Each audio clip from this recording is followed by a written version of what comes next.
Berdasarkan peraturan yang telah dikeluarkan oleh Komisi Pemilihan Umum KPU, Bawaslu serta diperkuat dengan putusan Menteri Aparatur Negara Menpan dengan tegas bahwa PNS tidak diperbolehkan terlibat dalam kegiatan pilkada.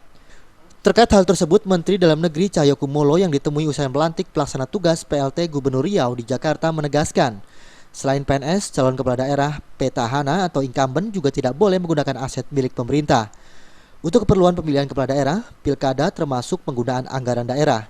Untuk itu pihaknya pun akan melakukan pengawasan terhadap PNS serta calon kepala daerah petahana.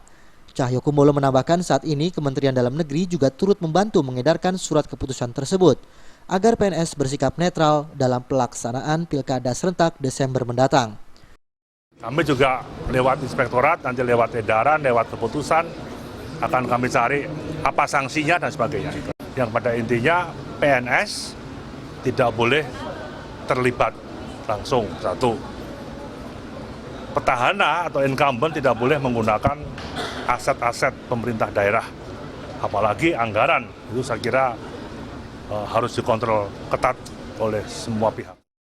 Di mana dalam peraturan melalui Undang-Undang Nomor 8 Tahun 2015, bagaimana perubahan Undang-Undang Nomor 1 Tahun 2015 dengan tegas melarang pegawai negeri sipil hingga kepala daerah terlibat dalam kampanye pilkada. Di mana dalam peraturan tersebut, para pelanggar akan mendapat ancaman pencopotan dari jabatan serta pidana penjara maksimal 6 bulan dan denda paling banyak sebesar 6 juta rupiah. Dari Jakarta, Muhammad Ibrahim dan Eko Yulianto melaporkan.